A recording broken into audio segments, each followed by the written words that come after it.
5 कमरों का guest house खोलने पर 25% सब्सिडी। पर्यटन से जुड़ी संस्थाओं के सम्मेलन में बोले पर्यटन मंत्री जयवीर सिंह।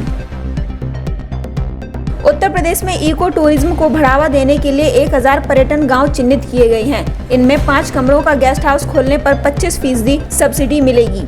बता दें, रविवार को आगरा में फतेहाबाद रोड पर होटल एवं पर्यटन से जुड़ी संस्थाओं के सम्मेलन को संबोधित कर रहे पर्यटन मंत्री ठाकुर जयवीर सिंह ने कहा कि मुख्यमंत्री योगी आदित्यनाथ की अध्यक्षता में इको टूरिज्म बोर्ड का गठन हुआ है।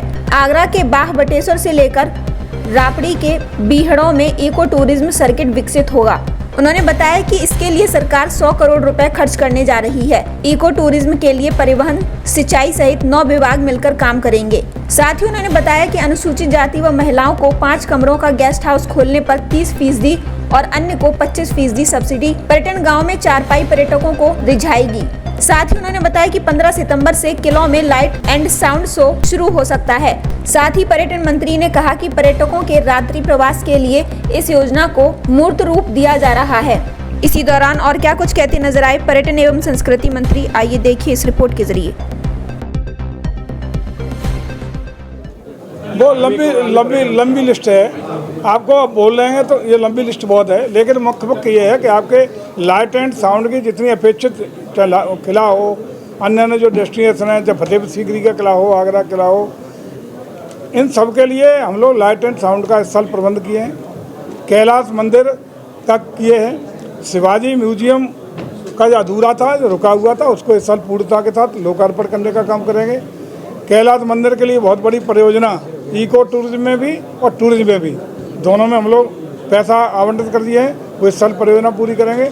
और ढेरों परियोजना आगरा शहर के लिए भी और आगरा देहात के विभिन्न अंचलों के लिए भी हम लोग इस साल स्वीकृत किए हैं, धनराशि आवंटित किए हैं। वो इस साल हम पूरी कराएंगे।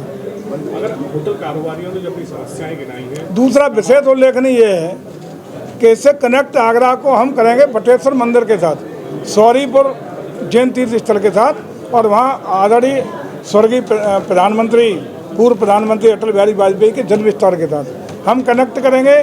फिरोजाबाद की तमाम परियोजनाओं को कनेक्ट करेंगे, मैनपुरी को, प्लस मथुरा और वृंदावन को, कि ये चारों ब्रज क्षेत्र है जो हमारा, इस ब्रज क्षेत्र को पूरा तैयार करके, सुसज्जित करके, पर्यटन स्थलों को, धार्मिक स्थलों को डेवलप करके, उनको संसाधन देके, सारी पर्यटन सुविधाएं दे करके हम पूरी तरह सुसज्जित करने का काम कर रहे हैं। हमारा प्रयास है कि हम एयर कनेक्टिविटी भी दे रहे हैं, हम वाटर कनेक्टिविटी दे रहे हैं और बाई रोड कनेक्टिविटी देने का काम कर रहे हैं। जो भी कनेक्टिविटियाँ शेष हैं, वैसे तो बहुत अच्छी कनेक्टिविटी एक्सप्रेस वे NHAI के द्वारा हो गई हैं, लेकिन जो छोटे छोटे रोड्स हैं, कनेक्टिव रोड्स हैं पर्यटक, तो उनको भी पूरी तरह जो 4 लेन की जरूरत है 4 लेन देंगे, 2 लेन की जरूरत है 2 लेन देंगे, जिनको और जीर्ण शीर्ण स्थिति को मरम्मत करना उसको देंगे, लेकिन अच्छी कनेक्टिविटी देंगे।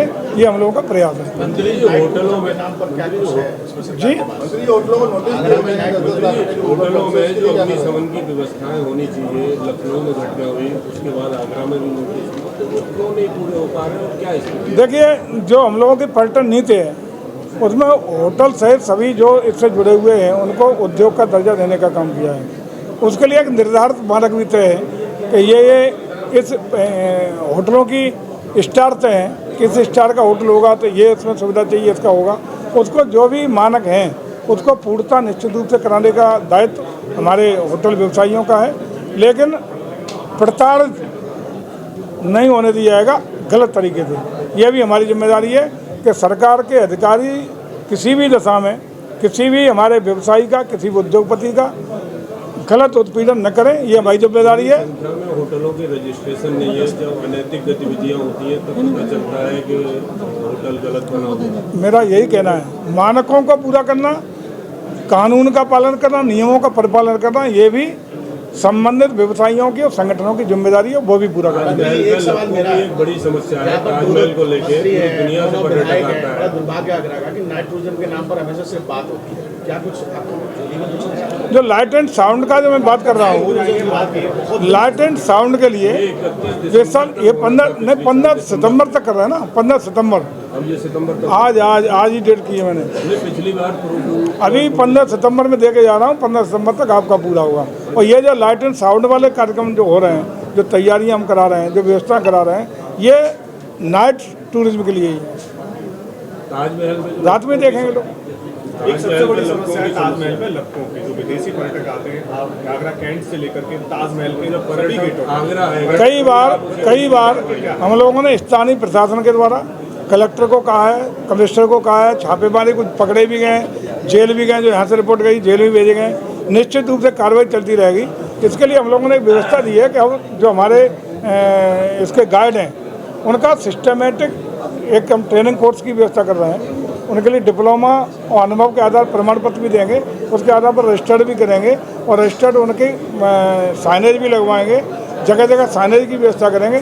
ये कुछ व्यवस्था इस साल नई हमने और इसमें जोड़ी है। मंत्री ताजमहल के लिए भी कोई योजना है सरकार के पास, जैसे हमने योजना है? ताजमहल है 7वां आश्चर्य है पूरे विश्व का, तो उसमें कहाँ है अलग से योजना जोड़नी है। उसका रखरखाव, उसकी सारी व्यवस्थाएं हमारा पुरातत्व विभाग और अन्य विभाग देख रहे हैं। सारी व्यवस्थाओं में चाक चौबंद है, उसका रखरखाव बेहतर है और बेहतर रहेगा, ये सरकार करेगी। हेली टैक्सी का